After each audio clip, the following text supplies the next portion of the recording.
Welcome back. Day 5. Yesterday you learned the first principle. Thought shapes wealth. Today, Wattles asks you to drop the old idea that you are meant to be poor and to see that life itself seeks to expand through you. Let's begin. Increasing life. You must get rid of the last vestige of the old idea that there is a deity whose will it is that you should be poor, or whose purposes may be served by keeping you in poverty. The intelligent substance which is all, and in all, and which lives in all and lives in you, is a consciously living substance. Being a consciously living substance, it must have the natural and inherent desire of every living intelligence for increase of life. Every living thing must continually seek for the enlargement of its life, because life, in the mere act of living, must increase itself. A seed, dropped into the ground, springs into activity, and in the act of living produces 100 more seeds. Life, by living, multiplies itself. It is forever becoming more. It must do so if it continues to be at all. Intelligence is under this same necessity for continuous increase. Every thought we think makes it necessary for us to think another thought. Consciousness is continually expanding. Every fact we learn leads us to the learning of another fact. Knowledge is continually increasing. Every talent we cultivate brings to the mind the desire to cultivate another talent. We are subject to the urge of life, seeking expression, which ever drives us on to know more, to do more, and to be more. In order to know more, do more, and be more, we must have more. We must have things to use, for we learn and do and become only by using things. We must get rich so that we can live more. The desire for riches is simply the capacity for larger life, seeking fulfillment.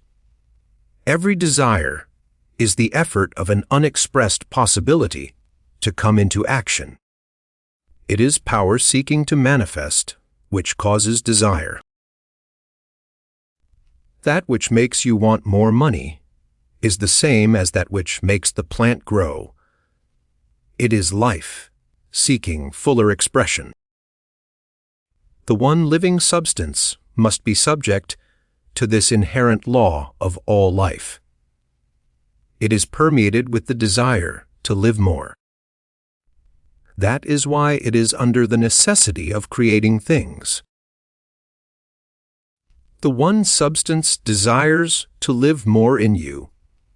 Hence it wants you to have all the things you can use.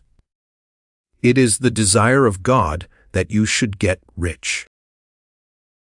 He wants you to get rich because He can express Himself better through you. If you have plenty of things to use in giving Him expression, He can live more in you if you have unlimited command of the means of life.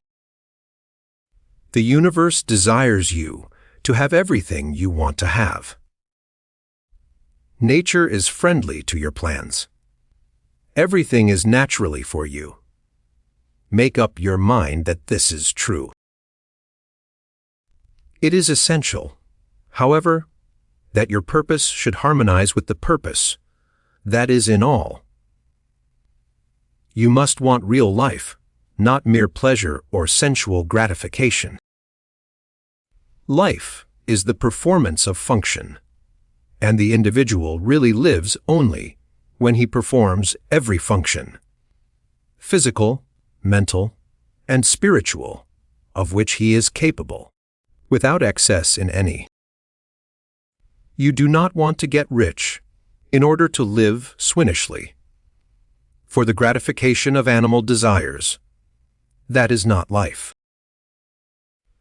But the performance of every physical function is a part of life, and no one lives completely who denies the impulses of the body a normal and healthful expression. You do not want to get rich solely to enjoy mental pleasures, to get knowledge, to gratify ambition, to outshine others, to be famous. All these are a legitimate part of life. But the man who lives for the pleasures of the intellect alone will only have a partial life, and he will never be satisfied with his lot. You do not want to get rich solely for the good of others, to lose yourself for the salvation of mankind, to experience the joys of philanthropy and sacrifice. The joys of the soul are only a part of life, and they are no better or nobler than any other part. You want to get rich in order that you may eat, drink, and be merry when it is time to do these things, in order that you may surround yourself with beautiful things. See distant lands, feed your mind, and develop your intellect, in order that you may love men and do kind things, and be able to play a good part in helping the world to find truth. But remember that extreme altruism is no better and no nobler than extreme selfishness. Both are mistakes. Get rid of the idea that God wants you to sacrifice yourself for others, and that you can secure His favor. By doing so, God requires nothing of the kind. What He wants is that you should make the most of yourself, for yourself, and for others, and you can help others more by making the most of yourself than in any other way. You can make the most of yourself only by getting rich, so it is right and praiseworthy that you should give your first and best thought to the work of acquiring wealth. Remember, however, that the desire of substance is for all, and its movements must be for more life to all. It cannot be made to work for less life, to any, because it is equally in all, seeking riches and life. Intelligent substance will make things for you, but it will not take things away from someone else and give them to you. You must get rid of the thought of competition. You are to create, not to compete for what is already created. You do not have to take anything away from anyone. You do not have to drive sharp bargains. You do not have to cheat or to take advantage.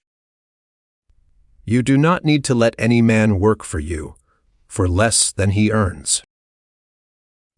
You do not have to covet the property of others or to look at it with wishful eyes. No man has anything of which you cannot have the like, and that without taking what he has away from him.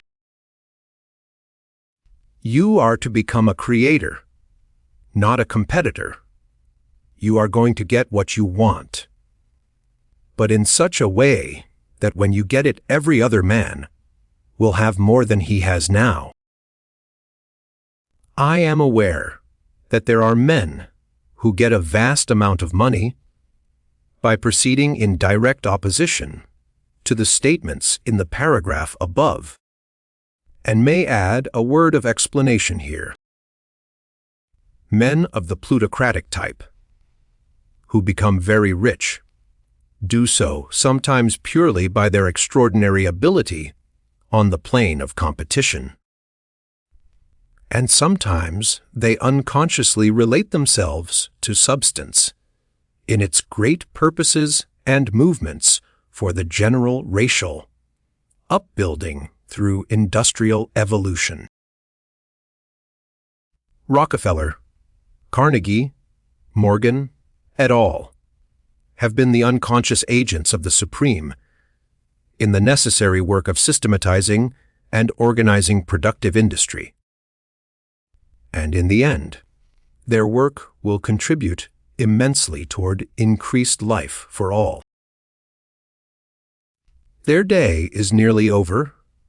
They have organized production and will soon be succeeded by the agents of the multitude who will organize the machinery of distribution. The multi-millionaires are like the monster reptiles of the prehistoric eras. They play a necessary part in the evolutionary process. But the same power which produced them will dispose of them. And it is well to bear in mind that they have never been really rich. A record of the private lives of most of this class will show that they have really been the most abject and wretched of the poor. Reaches secured on the competitive plane are never satisfactory and permanent. They are yours today and another's tomorrow.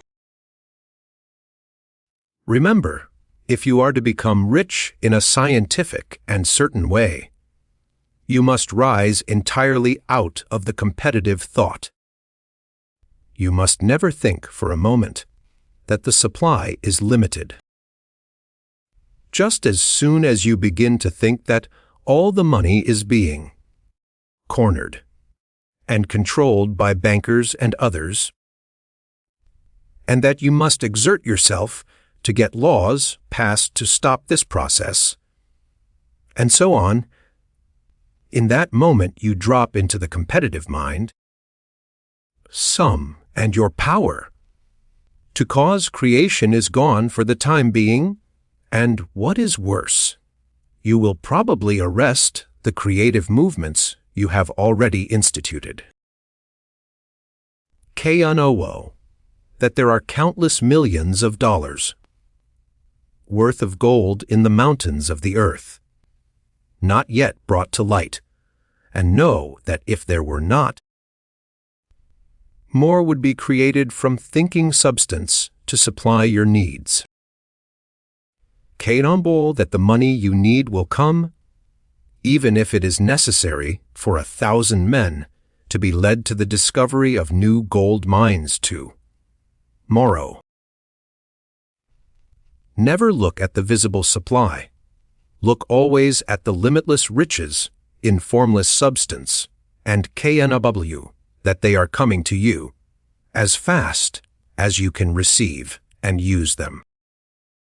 Nobody, by cornering the visible supply, can prevent you from getting what is yours. So never allow yourself to think for an instant that all the best building spots will be taken before you get ready to build your house, unless you hurry. Never worry about the trusts and combines, and get anxious for fear. They will soon come to own the whole earth. Never get afraid that you will lose what you want because some other person beats you to it. That cannot possibly happen. You are not seeking anything that is possessed by anybody else. You are causing what you want to be created from formless substance, and the supply is without limits. Stick to the formulated statement. There is a thinking stuff from which all things are made, and which, in its original state, permeates, penetrates, and fills the interspaces of the universe.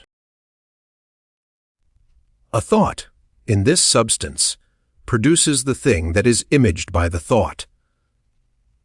Man can form things in his thought, and, by impressing his thought upon formless substance, can cause the thing he thinks about to be created. That's day 5 tomorrow. Day 6, the practical question everyone wants answered. How do riches actually come to you? Stay consistent. See you tomorrow.